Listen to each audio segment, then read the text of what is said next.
Hey guys, this is Alex C. with TFP TV, and we've got a very special rifle today, along with some very special people. We've got Nathanial F., one of our writers out of Louisiana, and we've got Ian McCollum, our friend from Forgotten Weapons, all the way from Arizona. He came out, and both these guys were lured by this Pedersen model PB. Now, you two probably know more about the history of this rifle than I do, and I must say I'm actually looking forward to shooting it. We've got about 60 rounds of ammunition, and Ian, why don't you tell us a little about what you know about the rifle? I'm really excited to shoot this as well. The Pedersen was the main competitor to the M1 Garand. John Pedersen was kind of a famous, well-known, you might say a rock star of a gun designer in his day. 1920s is when he designed this rifle. It's a delayed blowback with a toggle action that looks very much like a Luger. Should be very interesting to see how it actually handles. We've read a lot, but you know, I don't know anybody who's actually shot one of these. Absolutely. So this should be a very great range day. Patrick, what are your general impressions by handling it?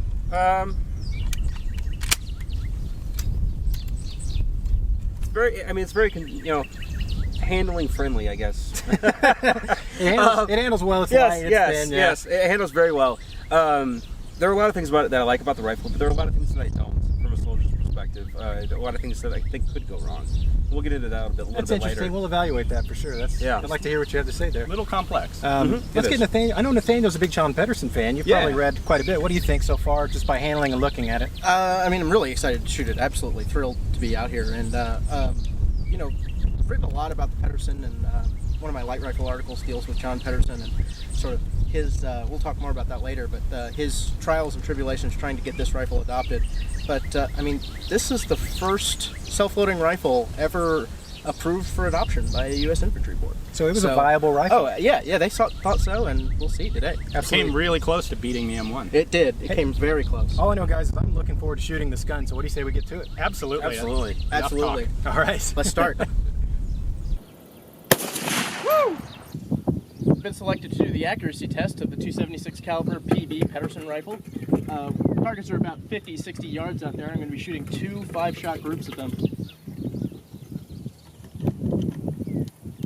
Let's load the clip and get started here.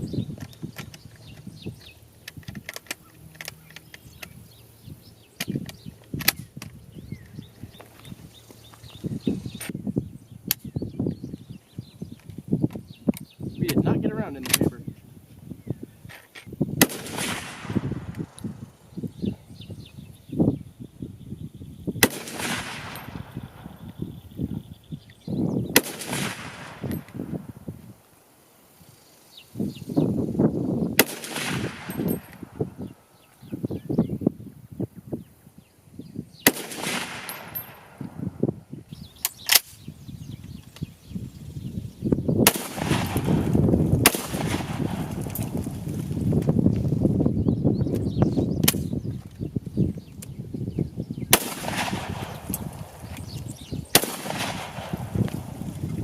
I blew that bottle right off the backstop.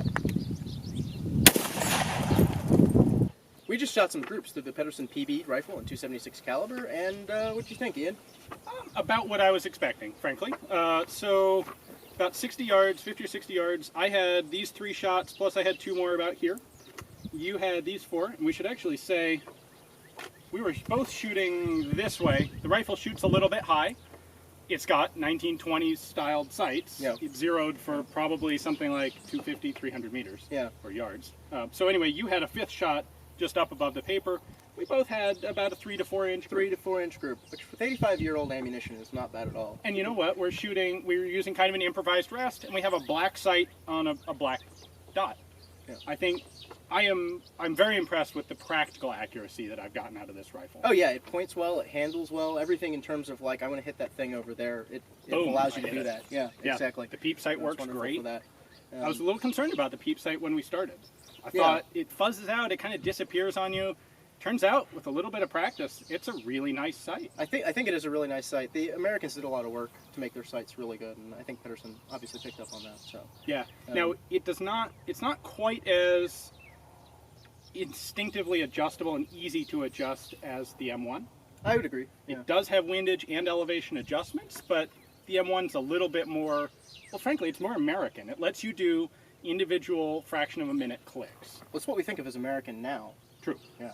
But, This is kind of more British, where Yep. you have range settings. yeah.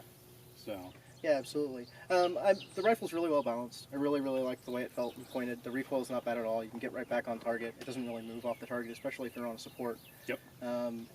This is really what we expected with that ammo. The ammo quality wasn't that good to begin with, and it's been 85 years. Yeah. So, yeah, this is quite a great group.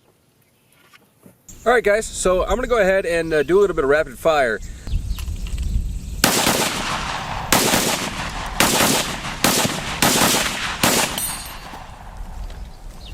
You know, after shooting the Garand a little bit quick, Garand rather, after shooting that quickly, I think that this would be really fieldable.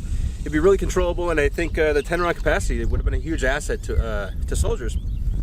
But one thing that I don't like about this rifle is it is really complicated for the the soldier to go ahead and maintain in the field. I see there being a lot of issues with jams and reliability problems with the dirt and grit that comes with being in the field. But all in all, it's a great shooting rifle. All right, guys, now it's my turn to give it a go. I've been looking forward to this all day.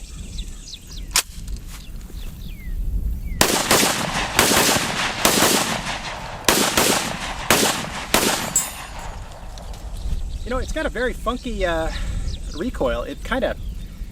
It bumps up a little more than you think, obviously as a result of the toggle kind of bringing the gun upwards. It's a very interesting mechanism. It's almost like shooting a crisp vector upside down, but it's still very pleasant to shoot, and I'm very happy with this gun. All in all, John Pedersen did a fantastic job with this rifle. It's a shame there aren't more of them.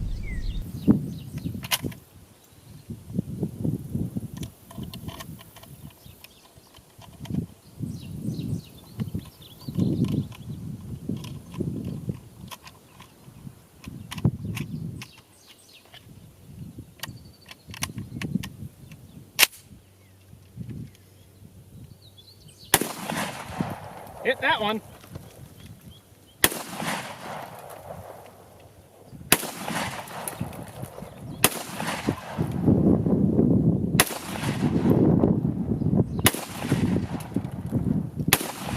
Wah-ha!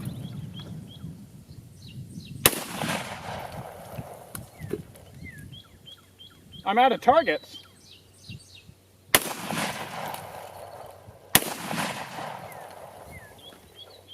I love this thing. This is a freaking awesome rifle. Here we see a top view of the rifle. You can see the toggle action opening and loading a new round.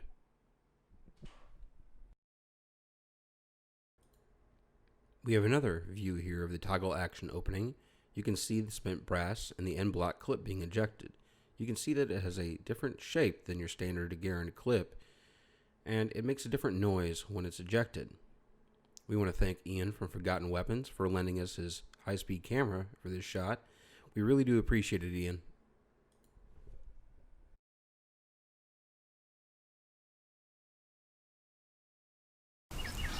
All right, so one of the complaints that came up with the Pedersen rifle, and we don't know if this is realistic or not, is that this toggle popping up would actually hit a soldier's campaign hat or Brody helmet. So I don't have one of those hats, but I do have a ball cap that sticks about as far forward as a campaign hat. So I think I can make this hit my hat. Let's find out.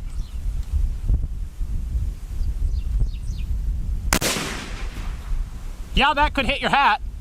That said, I don't think that was a very significant issue for the gun. You really have to crawl forward on the gun to do that. It might happen to soldiers inadvertently a couple of times, but frankly, once you get used to handling the gun, that's going to be a non-issue. All right, guys, so we've been able to put about 60 rounds through this Pedersen rifle, and I think we all kind of come to the same conclusion. What do you reckon, guys? All right, it was a treat. If I gave you my true opinion, you'd have to bleep it out. This thing is fantastic. Yeah, it really is a fun rifle. I noticed everybody handled it very well. The handling characteristics were praised by all four of us, actually. Yes. It's worth noting we experienced no malfunctions aside from a trigger reset, which we couldn't have really known about. Ian, you experienced that, and it was a product of circumstance, really. You know, it could be the design in general. It could be just this rifle. Yeah. Certainly, it didn't quite happen to everybody. It was only intermittent, and I think that's a lot of just personal handling characteristics. Right. I think brought that out. different shooting habits bring that out. Right. Yeah. And when I was rapid firing it, I was taking my, because I saw you experience that, I was taking my finger almost all the way off the trigger in order to try and not allow that to happen. Well, So I'll be honest, I was shooting it just as I would shoot any other rifle, and I didn't experience that reset issue at all. And that just may be, the way I handle a gun. I don't know.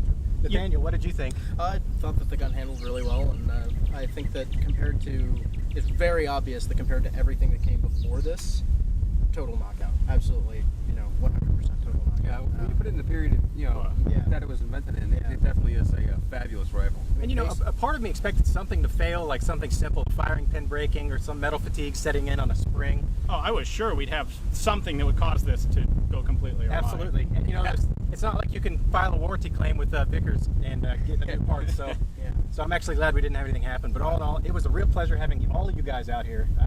Patrick, I see you all the time, but nonetheless, also always a pleasure. I'll tolerate you. And of course, it was a treat to have Nathaniel all the way out from Louisiana, Absolutely. Happy to and come Ian out. all the way from Arizona. It's fantastic. I'd do this So anytime. before we close the video out, I do want to ask all you guys, do you think we should have adopted this rifle? I think that the ammunition issue, the 30-06 versus the 276 is. Let's remove that from the equation. Do you think that design was viable? versus the Yeah, M1? I think if it had been production simplified, viable, definitely.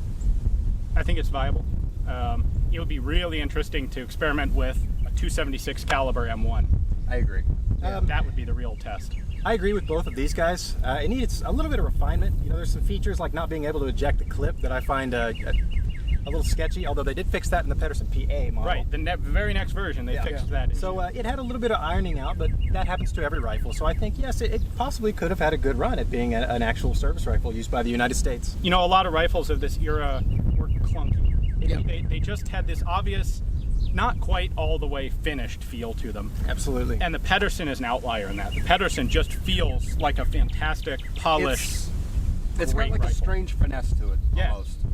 And it's kind of hard to put this into video, but there's just some je ne sais quoi about it that it's so pleasurable to shoot. The recoil's low. It's endearing because the toggle comes up and kind of gives you a nice gentle bump upwards, but not enough to throw you completely off target. You're waxing poetic in French now. That should say something. Yeah, well, I'm trying. But like I said, guys, we'd also like to thank our sponsors, Ventura Munitions and Grizzly Target. Absolutely. Also, check Ian's channel. He's actually got a fantastic video on this rifle with great slow motion footage coming out. Ian, tell us a little bit about that. Yeah, if you want a little bit more of the technical and the historical detail, if you don't mind sitting through a bit more dialogue about the gun, then check out my video. You'll also be rewarded with a little bit extra slow motion footage. Absolutely. Excellent. And you also have some really great videos on some other forgotten weapons out there. Pardon the pun. Thank you. That's what I try to do. Anyways, guys, hey, this is Alex C. with TFP TV. Thank you very much for watching. We appreciate it. Thanks, guys. See you. Bye. As always, we want to thank our sponsors, Ventura Munitions and Grizzly Targets,